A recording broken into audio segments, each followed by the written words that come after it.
tellement to lingi mboka na biso photo lo barababiloko izoleka barwa oh et comme la haine et comme jalousie dernièrement chef de l'état a honoré première dame à PC Flair dans 100% ya on a zo bisayo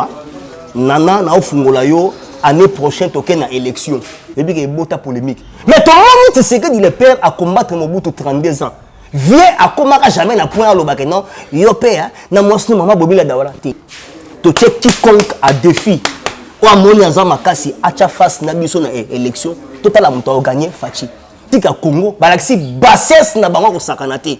donc immaturité politique et ça na tous les acteurs oyo au moniona surtout na 22 ans après Rwanda simbi mutu ba comprendre que c'est quoi ba communautaire mais ngambu ya iside et penge surtout fayulu na mutu na yo wana ndo ba leli pourquoi donc ba sentir si que non ba sala qui na raison il y a 22 ans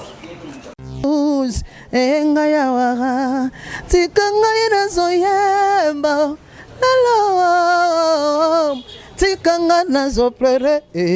biso nyonso tozalaka sima ya chaîne moko ya YouTube bimi enga ya wara matondi mingi na baye internet bo pesi biso tango ya kokota na banda kuna bino ça dépend ya ba R o bokoti singai na Sangara la tigresse presque congolaise na chaîne na bino moko et le son TV oto ya ka mingi pona kosola na bino mai matali politique ya mboka la biso République démocratique du Congo surtout mingi tango to lobaka makambo maitali politique to zakala ndeko moko internet pe satellite ya IDPS o mingi to tunaka o ezali ba question na bino ndebo komela ka biso na WhatsApp pe to benga ka ili susu pona koya kopesa eyano wala la kozanga te ko banda kopesa mbote ya ndeko internet avant to kota na kati ya ba sujet du jour na biso ndeko internet mbote na mbote to na sepelaka topo to lobaka déjà moni IDPS ngana benga ngo wenge BCBG c'est-à-dire wenge BCBG yani de soko longa pembe na JB gaz esili c'est-à-dire soko longa na libanda IDPS o longo sala ya yo o kotimai o kotimai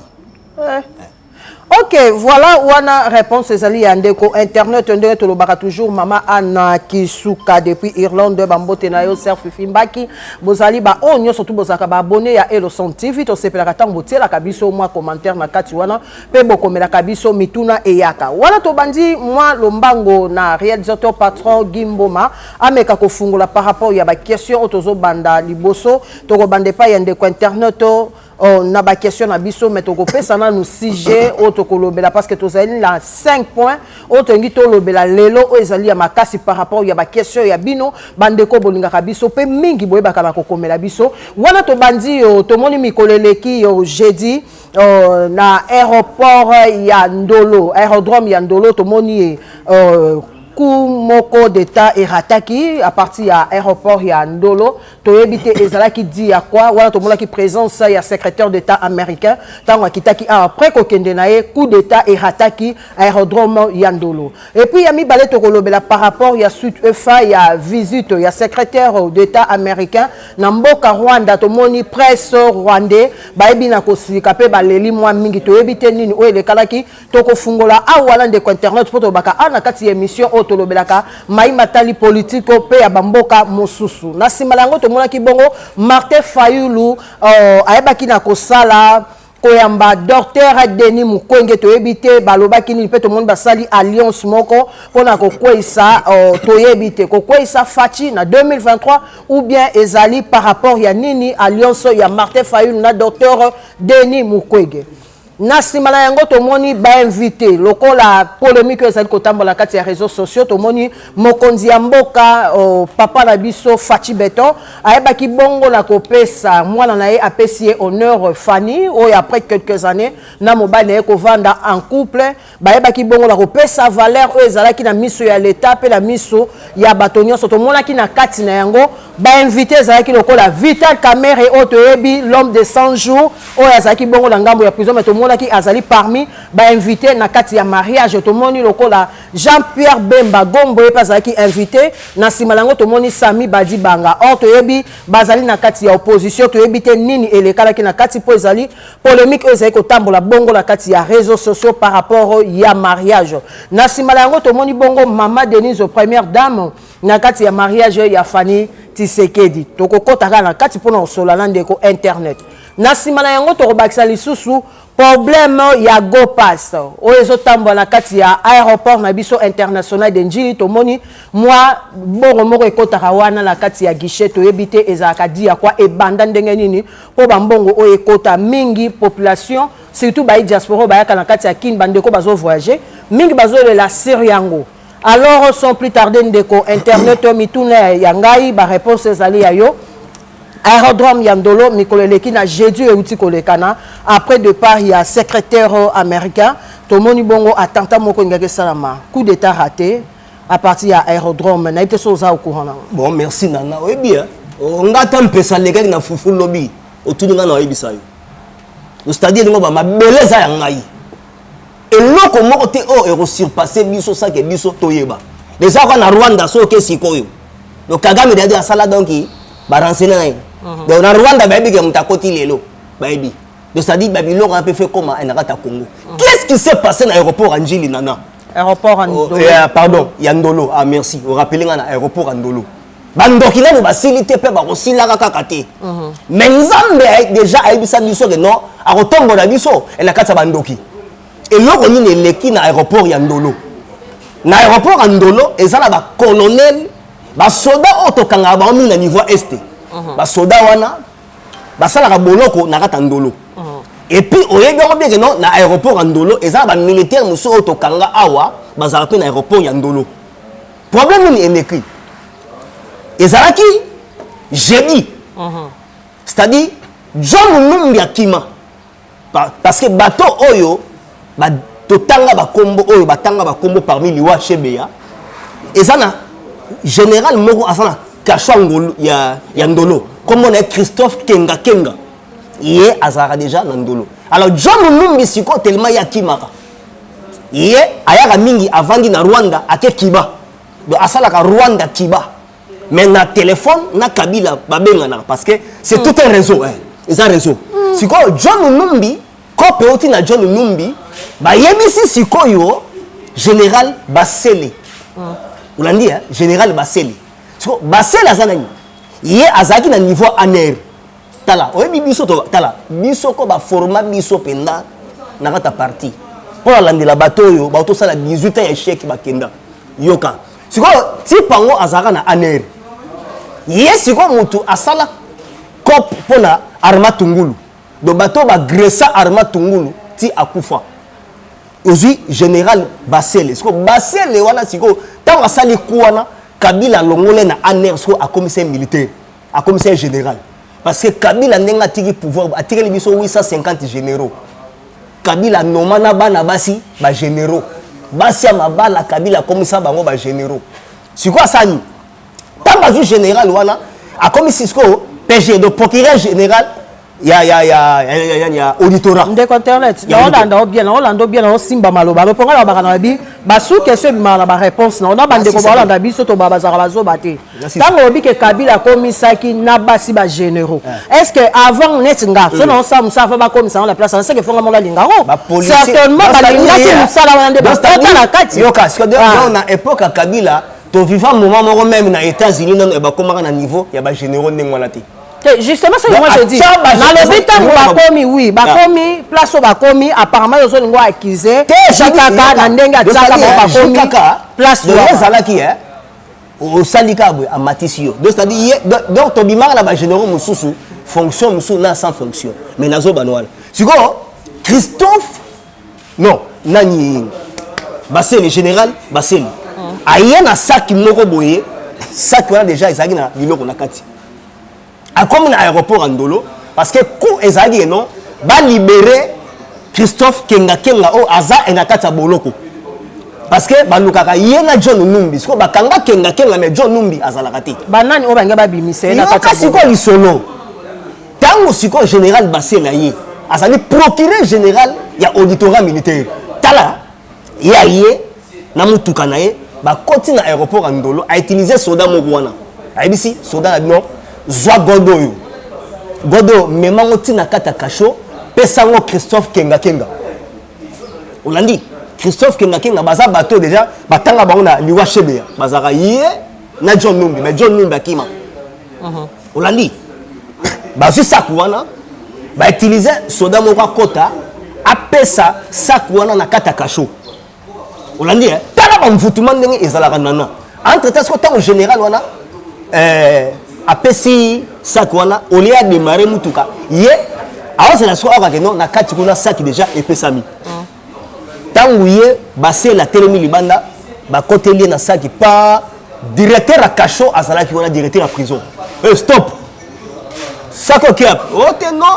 ba pesinga pas général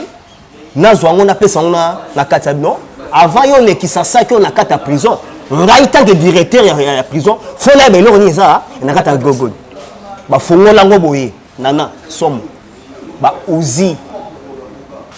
yabso ba pistolet ko donc toutes sortes de armes donc ezalaki soki arme na ekotaka na kati donc ba personne pas Christophe Kenga donc faut pas ça sabotage donc guerre bandaka wana donc ça dit ba buka prison ba boma o esengeli ba boma donc le rado na Kinshasa et bardé car na partie à aéroport en Ndolo parce que tant que directeur de la prison a bloqué ngo a chesko type na pression même la pression ba biloko otengate général azali banda bon tout le général ba bengi général baseli wana na bien envoûtement tant à côté babi général est-ce que biloko pena vie grado yo zanango okolinga pena opesa sac ya boye ele kapé awa sans que biso donc et to contrôlant to trouver ba arme moko ya makasi awa yango to bengi ote général abando wanga o ngai te eza erreur ou te pas avocat na ngai c'est mon babi jamais général yo muto ne loko dona mito bakangi na général wana baseli donc ça dit soka ka totika ka valise wana kotaka tina kata boloko donc balinga ba kabula ba minduke pas parce que ba prisonniers ce sont des militaires donc ba bineni ba maniaka arme donc na biso coup d'état balinga ba banda ko frapper ka dans aéroport ya Ndolo wana ezumba mo capital mais le roi déjà to kaba déjà Congo na maboka nzambe ndeka na loba eloka liboso faux seigneur to yebi ke attentat o eza liboso on fait de ba 6e attentat.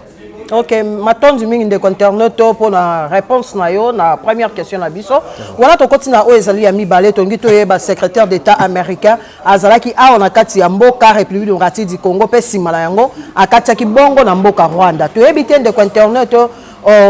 Rwanda to moni presse rwandaise eleli. To yebite esuki boni ndenge nini akendaki et puis nana na royebisa oyebi masolo biso to betaka partout na bamikili balanga ngana yo. Donc ça dit biso to bimisaka ozaik de oyo ezoyoka na tepe e mona na gite biso teke to donc tellement to lingi mboka na biso photo lo baraba biloko ezoleka ba Rwanda baleli pourquoi donc ba sentir siko que non ba salaki na raison il y a 22 ans mais les raisons est comme to donc c'est à dire quoi secrétaire d'état américain a condamné Rwanda 100% yango nazo bisa yo nana na ofungola yo année prochaine to na élection to quiconque a défi ou amoni azama makasi acha face na biso na élection total muto gagner fachi 22 ans après Rwanda simbi mutu ba comprendre que siko ba communautaire mais pendant que Rwanda saka na biso plus de 18 ans Rwanda bango rapport ba pesa na communauté internationale Rwanda do RDC mutu et agressera bango mais na biso Anthony Blinken a bisi bango boyi bino batu bozo take Congo bino batu ebomena saka Congo c'est noir sur blanc et ebani et puis faut va s'attendre la sanction déjà parce que presse rwandaise et l'eli ote o eza Rwanda o eza état moko souverain faut tous à la libre ngeni bon ba secrétaire d'état américain lobi na ye ko ebisa bino boyi kuna pe na ebisa ki bango et comme peut tourner bino donc ndenge eza boye Rwanda bino bomena saka Congo donc c'est-à-dire tel niveau facha comme ici diplomatie donc c'est-à-dire au moins to ba fachi ba benga ke yuma moni sko yuma abeti yanke so kagana leli na minto sko kagana ozo sko ba sanction ezo ilai presse rwandais ba lobby oh non botika biso donc c'est-à-dire so mo déjà Rwanda ba mo finga mindele donc c'est que mabe e balukeli bango donc matondi mingi ndeko internet wana merci pour la réponse na yo to koti wana to moni docteur Mukwege ayaki awa rencontre na Martin Fayulu ndeko internet oki koloba nini par rapport ya rencontre ya docteur Mukwege na Martin Fayulu wana zadio nani zadio wana zadio nani wana zadio ba komisu nga Mukwege ndeko lobi wala Mais oui, docteur Azosala Assisi Mambaviol qui s'occupe de Mambaviol dans l'est du pays, bah encore coûte la Martin Fayou, non? Nana wana zadio. Donc hier musale butu nega akendaka butu na kingakati. Donc akeso su butu koluka docteur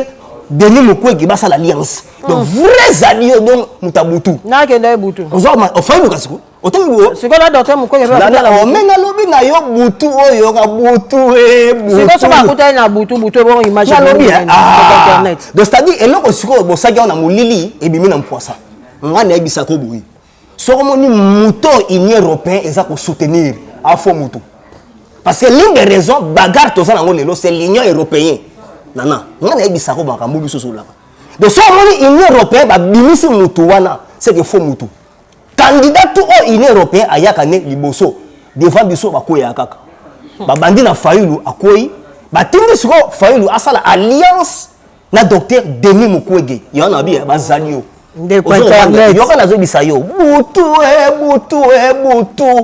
Yango ba chinois ba tonga kaka na butu. Ozo Martin Fayulu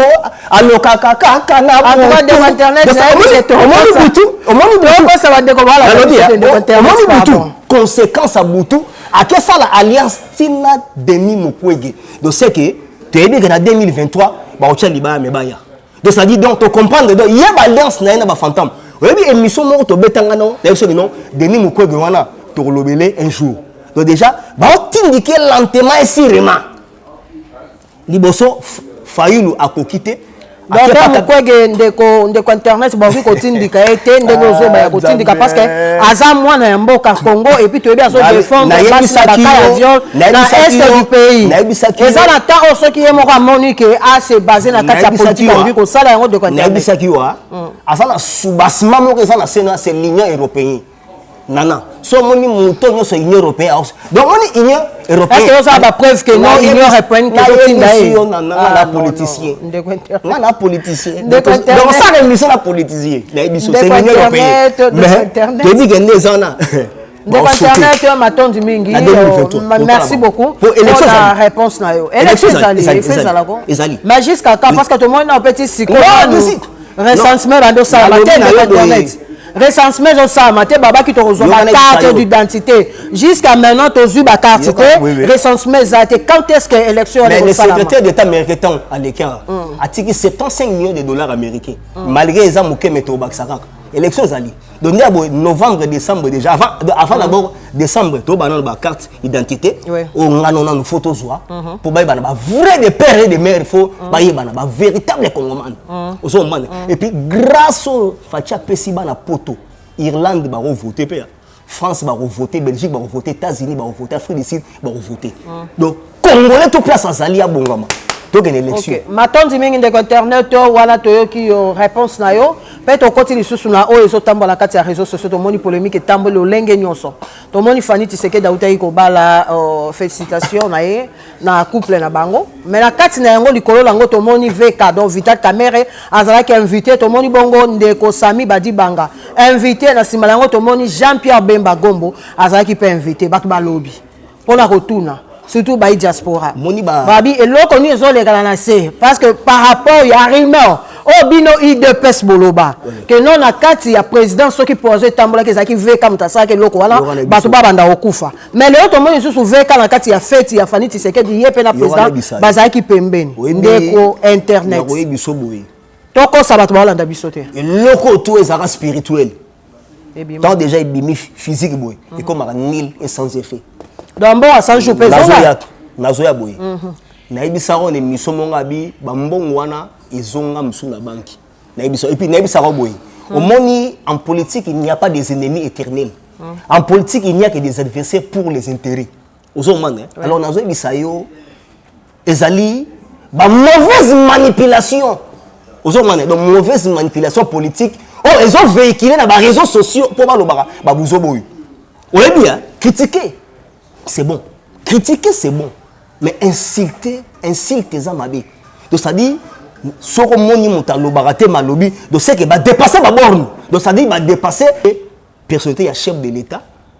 et puis la première dame, et puis moi, il y a moi si Oyo, à Bali, Fani Tshisekedi. Maman Fani, abali mobali na ye o babanda kala la souffrance mo boy bakoli babalani et comme ngambo webi ke eloko ba bebe za mariage intérêt ça combien de temps na lobby wana journée ya kala eza wana ti Nathalie Makoma parce que ngana ko c'est la réseaux sociaux Nathalie Makoma tuni babi mais yo buda ba loi obuda ba jika ndenge na ndenge mais olangi job pourquoi habiter na sepelika na moto ça complexe abi malgré an rien mais de na sepelika ka courage na yeko de alimanga sans complexe ya on habiter na kama makana joy malgré do ekimpiaka na ye mais otala fanina mutendo ba banda de moni place ba utaka ko sans suite que notre président Fati Pelelo a comme président. C'est-à-dire et ça moi babilo au mo boza donc na ba secret bolingo. Mais polémique ko ils ont bi na réseaux sociaux. To le bango. Critiquer c'est bien. Mais sozo ko na ba niveau ti bo toucher ti na ba parti mosusu.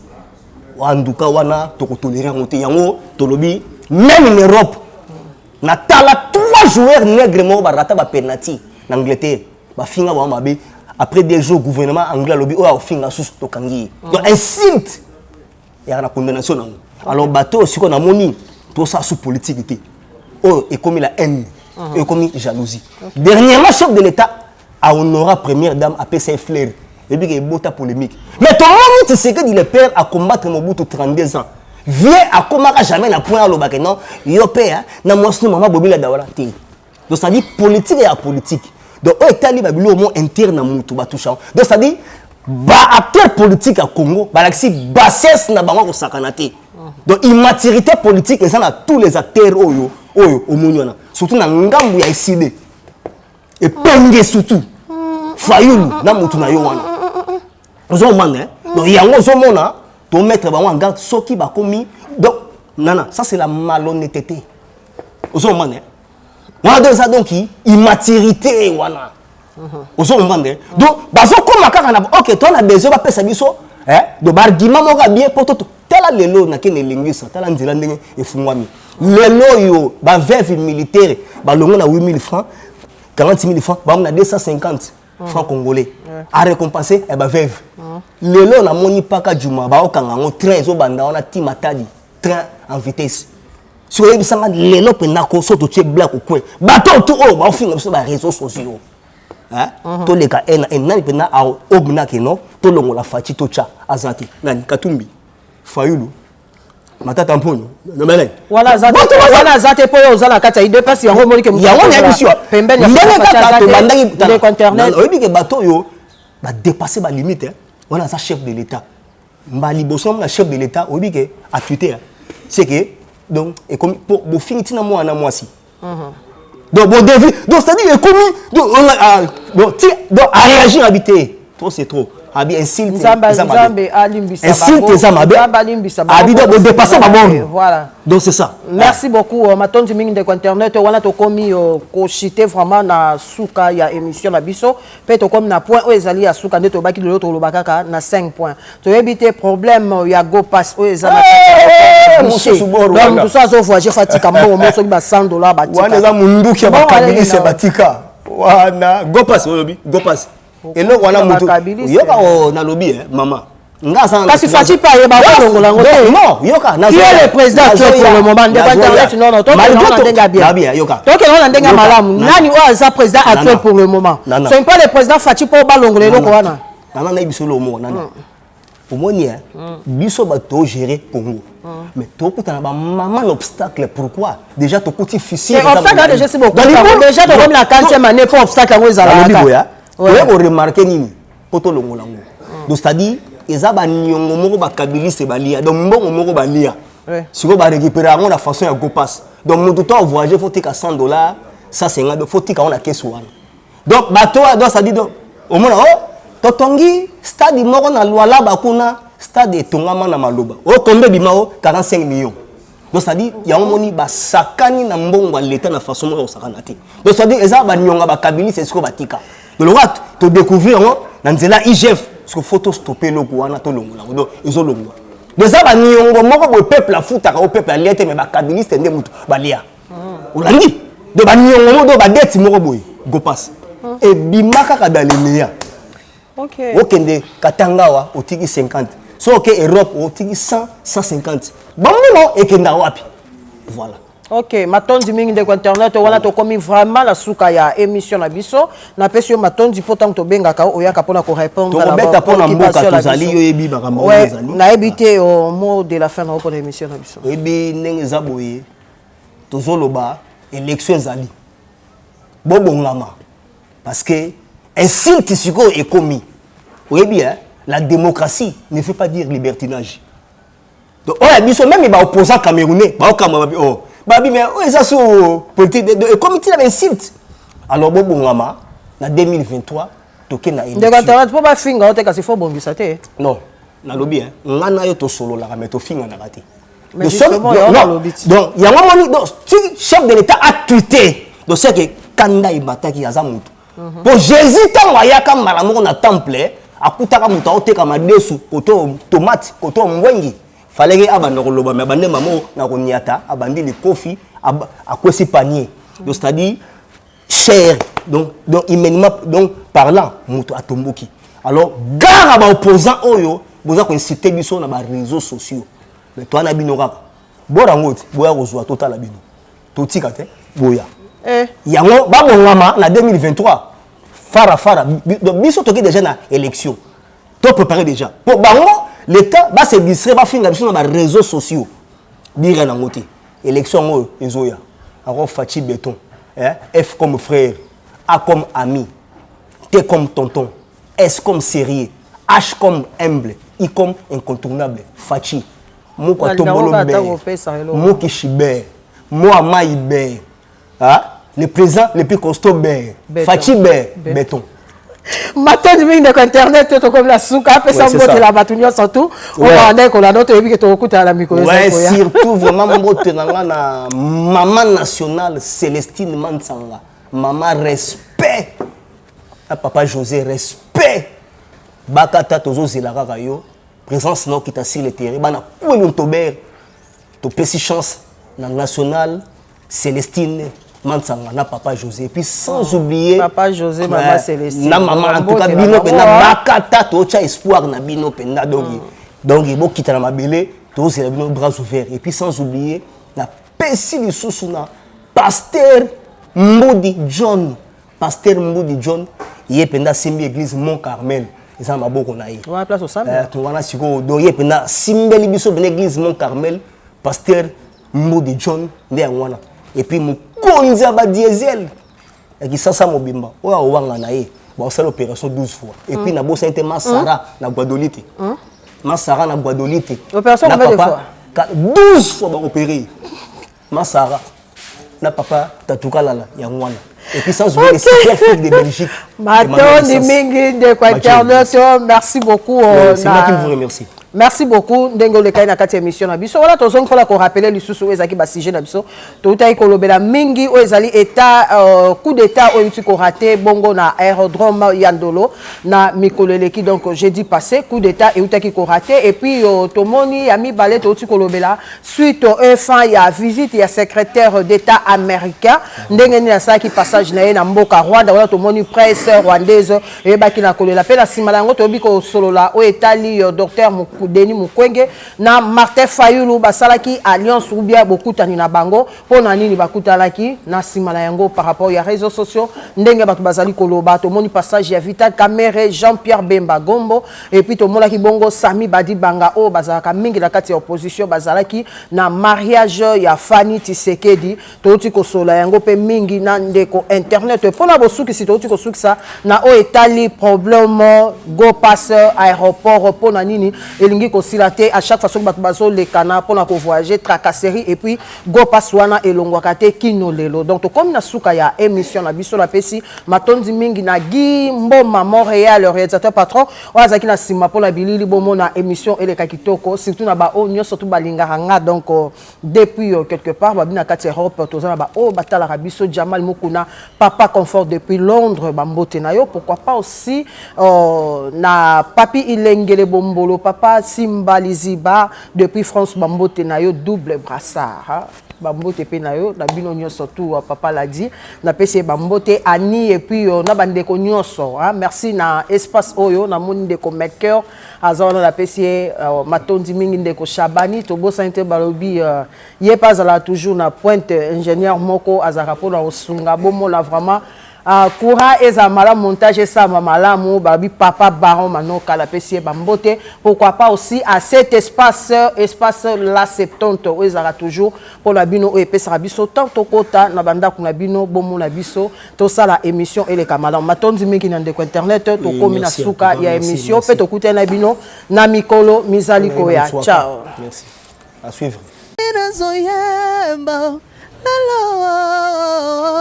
tikanga nazo pleurer biso nyonso tozalaka sima ya chaîne moko ya YouTube ebimi enga ya wara tikanga nazo yemba lalo tikanga nazo pleurer biso nyonso tozalaka sima ya chaîne moko ya YouTube ebimi lo son enga ya wara tikanga nazo yemba lalo tikanga nazo pleurer biso nyonso tozalaka sima ya chaîne moko ya YouTube ebimi enga ya wara tikanga nazo yemba tikanga nazo pleurer